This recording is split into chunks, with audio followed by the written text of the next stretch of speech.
Welcome to my YouTube channel. আমি এখন সকালে ঘুম থেকে উঠলাম, 5টার দিকে ঘুম ভেঙেছে। তো দেখো সকাল হয়েছে অলরেডি।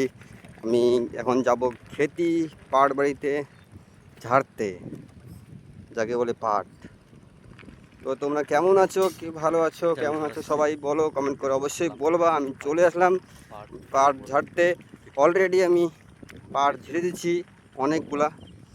তো তারপর ভিডিও করছি, দেখো কতগুলো ঝাড়ি দিলাম। এগুলোকে বলে পাট। হ্যাঁ, এগুলোকে বলে পাট। তো এগুলাই সব কিছু হয়। এখন বর্তমানে পাটের দাম চলছে অলরেডি 20,000 টাকা কুইন্টাল, ঠিক আছে। তো যারা গরিব, এই গরিব চ্যানেলে সবাই দেখছো, সবাইকে স্বাগত জানাচ্ছি আমার চ্যানেলে। সবাই ভালো থাকো, সুখে থাকো। হ্যাঁ, সবাই সঙ্গে থাকো বন্ধুরা প্লিজ। হ্যাঁ, অবশ্যই লাইক সাবস্ক্রাইব করবা, কমেন্টটাকে ভিডিওটা ভালো লাগলে না লাগুক তবু লাইক করবা, সাথে থাকবে সঙ্গে এই গরিব চ্যানেলের, ইউটিউব চ্যানেলের সাথে। তো এখন আমি পাট ঝাড়ছি অলরেডি, তোমাদেরকে দেখা দিচ্ছি। পাট ঝেড়ে দিলাম, হ্যাঁ ঝেড়ে দিয়ে এবার বাঁধবো অলরেডি। দেখো কেমন লাগছে। হ্যাঁ, তো অলরেডি বাঁধছি আমি, মানে যেটাকে বাঁধবো খুব সরু পাট দিয়ে, কেননা অলরেডি বাঁধে দিলাম। এখন বাঁধে দিয়ে এটাকে ফেঁকে দিই, মানে হয়ে গেল কমপ্লিট, আর কি হয়ে গেল কমপ্লিট। এখন হয়নি, কমপ্লিট অনেক বাকি আছে। হ্যাঁ, এটাকে আবার টলি করে নিয়ে যাব পুকুর পাড়ে।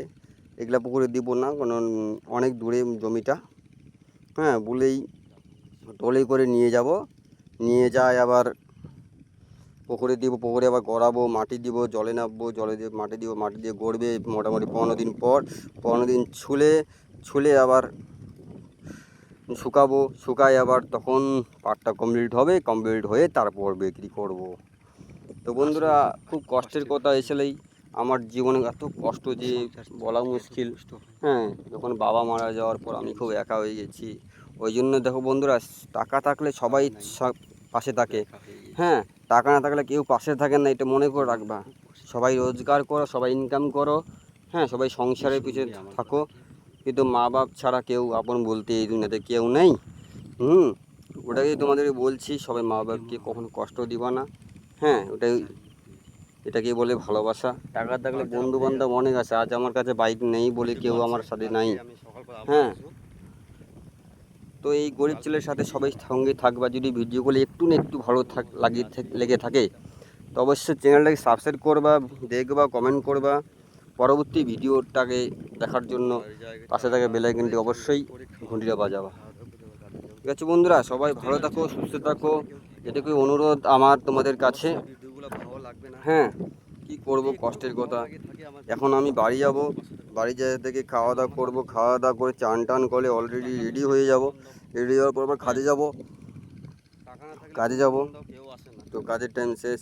আমি বাড়িতে বর্তমানে মা আর আমিই আছি। বাবা মারা গেছে 2 বছর আগে। আমার একটা ইউটিউবে চ্যানেল ছিল, সেই চ্যানেলটা অলরেডি 5,000 সাবস্ক্রাইবার হয়ে গিয়েছিলো, কিন্তু ওয়াচ টাইমটা পূরণ হয়নি। ওয়াচ টাইমটা পূরণ হওয়ার জন্য হয়নি বলি ওর একটুখানি ছিল বাকি অলরেডি। তারপর বাবা মারা গেলো। বাবা মারা করার পর হ্যাঁ, খুব কষ্ট হলো। মোবাইলটাও খারাপ হয়ে গেলো। এটা নতুন মোবাইল দিয়ে ভিডিও করছি, নতুন চ্যানেল করেছি। সঙ্গে অবশ্যই থাকবা বন্ধুরা এই গরিব ছেলের কাছে। হ্যাঁ, এই সাথে থাকবা। পরবর্তী যদি চ্যানেলটা বড়ো হয় অবশ্যই আমি ভালো ভালো ভিডিও দেওয়ার জন্য চেষ্টা করব অবশ্যই। কেননা প্রথমে ছোটো থেকেই বড় হতে হয়, একেবারে বড় হওয়া যায় না। তো সবাই সঙ্গে থাকো। হ্যাঁ, অবশ্যই সঙ্গে থাকবা কিন্তু অবশ্যই বন্ধুরা। হ্যাঁ, যখন বিপদ আপদে হোক না কেন, হ্যাঁ আমাকে অবশ্যই পাওয়া। হ্যাঁ, সবার কষ্টের কথা আমি অবশ্যই বুঝি, অবশ্য কেউ বুঝবে না। তো বন্ধুরা, কি বলবো আর, কষ্টের কথা। জীবনটা খুব কষ্টাতে বন্যা আছে, কষ্টে ভাবে চলতে গেছিলাম জলের মধ্যে। আমাদের মাঠ দেখো, চারিদিকে বন্যা দেখাচ্ছি। হ্যাঁ, ওই যে বন্যা, এটা বন্যা। আমাকে সকালবেলা দুটা কামাইছে। হ্যাঁ, পিছনে ওখানেও আছে, কামড়ালো। খেয়াল ছিল না যে আমার বন্যা আছে, যে বন্যা আছে। এখানে আমি বাড়ি দেখতে আসছি, বাড়ি যাবো। তখন বন্যা ছিল, তখন মনে নাই যে বন্যা মাঠ তখন। তো অলরেডি আমি বাড়িতে চলে এসেছি। চলে এসেছি। তো এখন চান টান করে রেডি হয়ে গেছি, খাওয়া দাওয়া করে গেছি। খাওয়া দাওয়া করার পর অলরেডি খাওয়া দাওয়া করে এখন আমি চা খাচ্ছি। মনে হলো যে চা খাবো, হ্যাঁ, তো ওই জন্য চা খাচ্ছি আমি। মা চা করে দিল, মাকে বললাম যে চা খাওয়ার চেষ্টা পাইছে। প্রতিদিনই সকালবেলা খাই, তো আজকে সকালবেলা খাইনি, সোজা চলে গেছি পার্ক ঝাড়তে। তো আমি অলরেডি কাজে বেরিয়ে গেছি, খাওয়া দাওয়া করে সব কমপ্লিট করে ওখানে দাঁড়িয়ে আছে। অনেক টাইম আছে বলি যে আমি এখানে একটু দাঁড়িয়ে আছি বাগানে। ছায়ার মধ্যে কী রোদ্রু, এত রোদ্রু করছে, এত গরম করছে। হ্যাঁ, বৃষ্টি তো বলা যাবে না, বৃষ্টি তো মাঝে মধ্যে সপ্তাহে 2 দিন 3 দিন পরে, তবু গরম করে। তো সবাই সঙ্গে থাকবো, পাশে থাকবো অবশ্যই এই ভাইয়ের কাছে, এই বন্ধুর কাছে, এই গরিব ছেলের সাথে।